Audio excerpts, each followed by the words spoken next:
तू वांज आहेस. हे 2 शब्द ऐकून स्नेहाच्या हातातून पाण्याचा ग्लास खाली पडला. काचेचा आवाज घरभर घुमला, पण त्या आवाजापेक्षा तिच्या मनात झालेल्या तुकड्यांचा आवाज कितीतरी मोठा होता.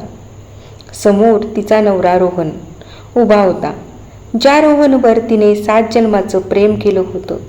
त्याच रोहनच्या डोळ्यात आज प्रेम नव्हतं, फक्त आणि फक्त राग आणि तिरस्कार होता. रोहन, असं बोलू नकोस. डॉक्टरांनी सांगितलंय ना अजून उपचार. मला काही ऐकायचं नाही. रोहनने तिचं बोलणं मध्येच तोडलं. लग्नाला 5 वर्ष झाली. घरात मूल नाही. माझ्या आईला नातवंड हवंय. मला मुलं हवी आहेत. आणि तू मला काय देतेस? स्नेहाच्या डोळ्यात पाणी आलं. मी प्रयत्न करते. प्रयत्न? रोहन कडवट हसला. 5 वर्ष झाली स्नेहा. आता मला तुझ्या प्रयत्नांची गरज नाही. स्नेहाने त्याच्याकडे पाहिलं. म्हणजे? रोहन काही क्षण शांत राहिला. मग त्याने टेबलावर ठेवलेली एक फाईल तिच्यासमोर फेकली. उद्या आपण डॉक्टरकडे जाणार नाही, तर वकिलाकडे जाणार. स्नेहाचे हृदय थांबल्यासारखं झालं. घटस्फोट? रोहनने नजर चुकवली. हो. स्नेहाच्या डोळ्यातून अश्रू वाहू लागले. फक्त मूल होत नाही म्हणून? माझ्यासाठी ते फक्त नाही. तेवढ्यात रोहनची आई खोलीत आली आणि रोहनला विचारलं, काय झालं? रोहन म्हणाला, आई, मी निर्णय घेतलाय. मला स्नेहासोबत राहायचं नाही. आईने स्नेहाकडे पाहिलं. मला आधीपासूनच माहिती होतं, ही मुलगी आपल्या घरासाठी योग्यच नाहीये. स्नेहाने हात जोडले. आई, माझी चूक काय आहे? तुझ्या पोटात मूल नाही, हीच तुझी चूक. त्या वाक्याने स्नेहाच्या आयुष्यातील शेवटचा आधारही तुटला. दुसऱ्या दिवशी सकाळी स्नेहाने एक छोटीशी बॅग भरली. लग्नाच्या वेळी रोहनने दिलेली साडी तिने हातात घेतली. क्षणभर ती साडी छातीशी धरून बसली. तिला सगळं आठवू लागलं. स्नेहा, तू माझ्यासोबत असशील ना आयुष्यभर? रोहनने त्यांचं लग्न झाल्याच्या नंतर लग्नाच्या पहिल्या रात्री केलेला प्रश्न. तेव्हा तिने हसत उत्तर दिलं होतं, 7 जन्म. पण 5 वर्षातच त्या 7 जन्माचं स्वप्न संपलं होतं. स्नेहा घराच्या उंबरठ्यावर आली. तिच्या डोळ्यातून अश्रू थांबत नव्हते. रोहन बाहेर उभा होता. एकदा तरी मला थांबवशील? स्नेहाने शेवटचा प्रश्न विचारला. रोहन शांतच राहिला. रोहन, मी तुला खूप प्रेम केलं. रोहनने फक्त एवढंच म्हटलं. माफ कर. स्नेहा हसली. हे हसू दुःखापेक्षा भयंकर होतं. माफी त्याच व्यक्तीला मागतात जिच्यावर अन्याय केला असेल. माझ्यावर तर तू न्यायच केला नाहीस. ती निघून गेली. स्नेहा तिच्या माहेरी आली. आईने दार उघडलं आणि मुलीला पाहताच तिला मिठी मारली. माझी मुलगी. स्नेहा आईच्या कुशीत रडू लागली. आई, माझ्यातच काहीतरी कमी आहे का ग? आईने तिचा चेहरा हातात घेतला. नाही ग बाळा, तुझ्यात काहीच कमी नाही. मग मला का सोडलं? आईकडे उत्तर नव्हते. काही दिवस स्नेहा स्वतःलाच घरात बंद करून बसली. पण एक दिवस तिने आरशात स्वतःकडे पाहिलं. तिला जाणवलं, ज्याने तिला सोडलं त्याच्यासाठी ती स्वतः आयुष्य का थांबवेल? तिने नोकरी शोधायला सुरुवात केली. तिच्या शिक्षणाचा उपयोग करून तिला एक छोट्या कंपनीत नोकरी मिळाली. पहिला पगार हातात आला तेव्हा तिने तो आईच्या हातावर ठेवला. आई, आजपासून मी तुझी मुलगी नाही, तुझा मुलगा आहे. आईच्या डोळ्यात अश्रू आले. मला मुलगा नको ग, मला माझी मुलगीच हवी. स्नेहा हसली आणि त्या दिवसापासून तिचं आयुष्य बदलायला सुरुवात झाली. कंपनी स्नेहाची ओळख अमोलशी झाली. अमोल तिच्यापेक्षा काही वर्षांनी मोठा होता. स्वभावाने शांत होता. कुणाच्या भूतकाळाबद्दल प्रश्न न विचारणारा. स्नेहाला सुरुवातीला त्याच्याशी बोलायला भीती वाटत होती, पण अमोलने कधीही तिच्या वैयक्तिक आयुष्यात हस्तक्षेप केला नाही. एक दिवस ऑफिसमध्ये स्नेहाची तब्येत अचानक बिघडली. अमोलने तिला पाणी दिलं. घरी जाऊन आराम कर. मी ठीक आहे. तू ठीक असशील तर तुझ्या चेहऱ्यावर एवढं दुःख का आहे? स्नेहा काही बोलली नाही. अमोलने विषय बदलला. ठीक आहे, काही सांगायचं नसेल तर सांगू नकोस. हेच त्याला वेगळं बनवत होतं. तो तिच्या जखमावर प्रश्न करत नव्हता, फक्त त्याला समजून घेत होता. हळूहळू दोघांमध्ये मैत्री वाढली आणि एक दिवस अमोलने स्नेहाला सांगितलं, मला तुझ्याबद्दल काहीतरी सांगायचं आहे. स्नेहा शांत झाली. मला तू आवडतेस. स्नेहाच्या चेहऱ्यावर चिंता आली. अमोल, माझा भूतकाळ तुला माहीत नाही, म्हणूनच तर विचारतोय. मी घटस्फोटित आहे. मला माहिती आहे. मला मूल होऊ शकत नाही. अमोल काही क्षण शांत राहिला. तो विचार करू लागला आणि मग म्हणाला, तू मला एका प्रश्नाचे उत्तर दे. ती म्हणाली, काय? तू मला आयुष्यभर साथ देशील का? स्नेहाच्या डोळ्यात पाणी आलं. पण तुला मूल हवं असेल तर? अमोल म्हणाला, मला पत्नी हवी आहे स्नेहा, समाजाला दाखवण्यासाठी मूल नाही. स्नेहा आणि अमोलचं लग्न साध्या पद्धतीने झालं. स्नेहाच्या मनात मात्र एक भीती कायम होती. कधीतरी अमोललाही माझ्या पहिल्या नवऱ्यासारखं वाटलं तर?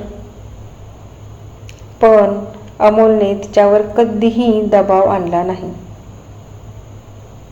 त्यांचं लग्न झालं. 2 वर्ष अगदी सुखात समाधानात गेली.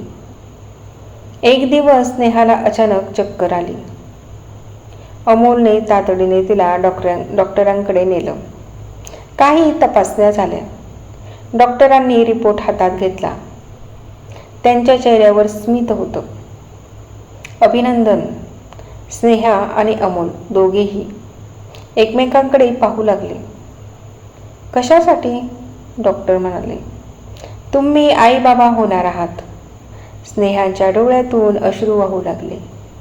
ते अश्रू आनंद अश्रू होते. अमोलने स्नेहाचा हात हातात घेतला आणि घट्ट धरला. स्नेहा, ती रडत म्हणाली, मला आई होता येते? अमोलने तिच्या कपाळावर हात ठेवला. तुला कधीच काही कमी नव्हतं. स्नेहाच्या गर्भ अवस्थेची बातमी हळूहळू नातेवाईकांपर्यंत पोहोचली आणि अखेर ती बातमी तिचा पहिला नवरा रोहनपर्यंतही पोहोचली. स्नेहा गरोदर आहे? रोहनच्या हातातून फोन खाली पडला. त्याला विश्वासच बसत नव्हता. ज्या स्त्रीला त्याने वाज म्हणून सोडलं होतं ती आज आई होणार होती. त्याच्या मनात हजारो प्रश्न उत्पन्न झाले. मग समस्या तिच्यात नव्हती. त्याला अचानक आपल्या निर्णयाची आठवण झाली. आईचे शब्द आठवले, ही मुलगी आपल्या घरासाठी योग्यच नाही. रोहनच्या मनात अपराधाची भावना दाटून आली. पण त्याला अजून एक प्रश्न सतावत होता. मग तिचं लग्न झाल्यावर तिला मूल कसं झालं? रोहनने जुन्या डॉक्टरांची भेट घेतली.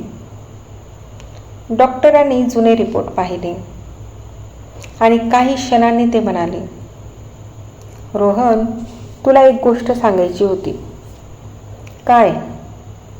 स्नेहाला मूल होऊ शकत नाही असं आम्ही कधीच सांगितलं नव्हतं. रोहन हादरला.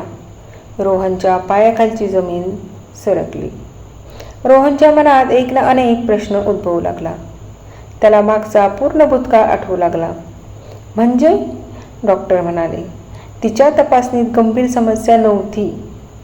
उलट आम्ही दोघांनीही तपासणी करावी असं सांगितलं होतं. रोहनच्या हे ऐकून चेहऱ्यावरचा रंग उडाला. दोघांनी? डॉक्टर म्हणाले. हो. डॉक्टरांनी त्याच्याकडे पाहिलं. तुझी तपासणी पूर्ण झालीच नव्हती. रोहन काही क्षण निशब्द राहिला. मग त्याला समजलं. त्याने कधी स्वतःकडे प्रश्न केला नव्हता.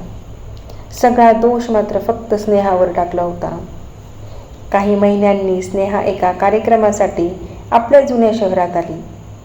ती आता आत्मविश्वासाने जगत होती. तिच्या चेहऱ्यावर मातृत्वाचं समाधान होतं. सोबत अमोल होता. स्नेहाच्या हातात तिच्या बाळाचा छोटासा हात होता. तेवढ्याच समोर रोहन दिसला. दोघांची नजरानजर झाली. रोहन काही क्षण तिच्याकडे पाहत राहिला. त्याच्या डोळ्यात पश्चाताप होता. तो पुढे आला. स्नेहा. स्नेहा थांबली. काय? मला तुझ्याशी बोलायचं आहे. स्नेहा म्हणाली. कशाबद्दल? मी चुकीचा होतो. स्नेहा शांत होती. रोहन म्हणाला तू वाज नव्हतीस. स्नेहाने हलकं स्मित केलं. मला ते सिद्ध करण्यासाठी तुला आज भेटण्याची गरज नव्हती. रोहनच्या डोळ्यात पाणी आलं. मला माफ कर. स्नेहा काही क्षण शांत राहिली. मी तुला माफ केलंय. रोहनला आश्चर्य वाटलं. खरंच? हो, पण तुला माझ्या आयुष्यात परत येण्यासाठी नाही. रोहनने मान खाली घातली. स्नेहाने आपल्या बाळाकडे पाहिलं. मग अमोलकडे पाहिलं. अमोलच्या चेहऱ्यावर तिच्यासाठी अभिमान होता. स्नेहा म्हणाली तू मला सोडलंस तेव्हा मला वाटलं माझं आयुष्य संपलं. ती थांबली. पण त्या दिवशी माझं आयुष्य संपलं नव्हतं. माझं जुनं आयुष्य संपलं होतं. रोहनच्या डोळ्यात अश्रू होते. स्नेहा पुढे म्हणाली आणि त्यानंतर मला माझं खरं आयुष्य मिळालं. तिचं उत्तर रोहन निघून गेला. स्नेहा बराच वेळ त्याच्याकडे पाहत राहिली. अमोलने तिचा हात धरला. काय विचार करते स्नेहा? स्नेहा हसली. काही नाही. अमोल खरं सांग. स्नेहा म्हणाली कधी काळी एका माणसाने मला सांगितलं होतं की माझ्यात काहीतरी कमी आहे. अमोल शांतपणे स्नेहाकडे पाहत होता. स्नेहा आपल्या बाळाकडे पाहून म्हणाली आज माझ्या हातात माझं संपूर्ण जग आहे.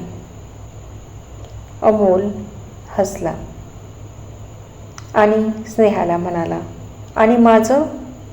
स्नेहाने हसून त्याच्याकडे पाहिलं. तूच तर माझ्या जगाचा आधार आहेस.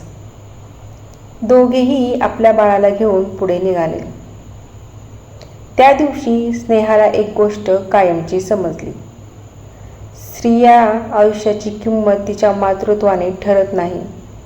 तिचं प्रेम, तिचं मन, तिचं व्यक्तिमत्व आणि तिचा स्वाभिमान यामुळे तिची किंमत ठरते. ज्याने तिला वांज म्हणून सोडलं त्याला काही वर्षांनी ती गरोदर दिसली. पण त्याला सर्वात मोठा धक्का तिच्या गरोदरपणाचा नव्हता. धक्का हा होता की ज्या स्त्रीला त्याने संपवलेलं आयुष्य समजून सोडलं होतं ती त्याच्याशिवाय